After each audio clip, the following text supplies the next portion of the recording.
Hi, Ziggy. So I think this session we're looking at safeguarding for learners.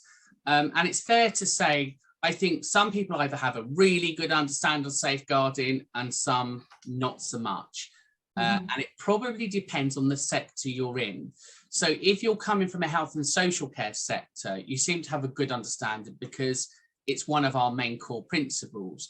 But if you're coming from maybe an IT sector, you may not really have a full understanding of safeguarding.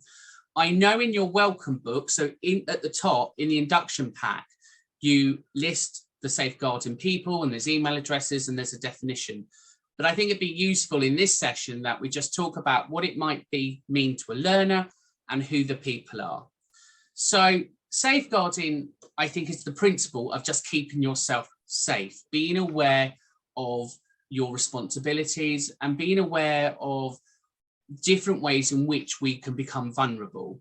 And that could be vulnerability through abuse, it could be domestic violence, it could be financial stuff, it could be our own mental health and well-being, or it just could be that pressure that's building up around us.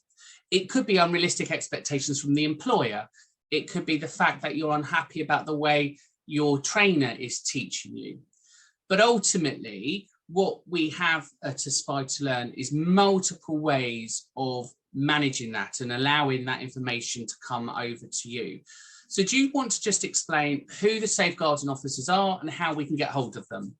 Yeah, principally the safeguarding, we have two safeguarding officers, lead safeguarding officers we are, and the first is Shilpa Patel, and she's always available at shilpa@aspire2learn.com, and then the second lead safeguarding officer is myself, and you can always email me on ziggy@aspire2learn.com as well, but we also have the safeguarding process. Your tutors are very much trained on safeguarding, and any concerns and so forth you can always take to them too.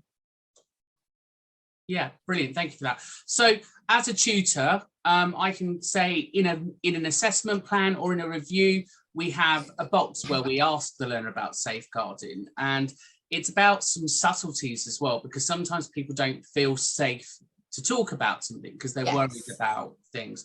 So we have other ways that you can report anonymously or obviously with names and stuff. And in your online platforms, there's a link under the forms where you can fill in an e-form, and then that comes over to you as well remotely. So there's lots of ways that people can raise a safeguard, you know, in a review, in an assessment plan, online via Canvas, in an email, or again, they can just pick up the phone and ask to speak to Shilpa or yourself. Yeah. And I think what's really important is for apprentices to realise we don't just brush it under the carpet.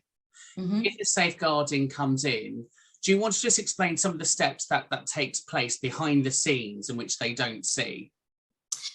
When a safeguarding concern comes to us, then it is taken straight to Shilpa and I, whether it's directly to us or through a tutor or even an employer. And we then investigate that concern. And it's all done rather discreetly and with you in line and in mind, basically, with discussions with you. Some of you may be under 18 and others of you over 18. Your safeguarding is still important for us, basically. We carry out that investigation and we look at resolving the issue. That might mean you might sort of not continue with your work or your employment there because it's not safe for you.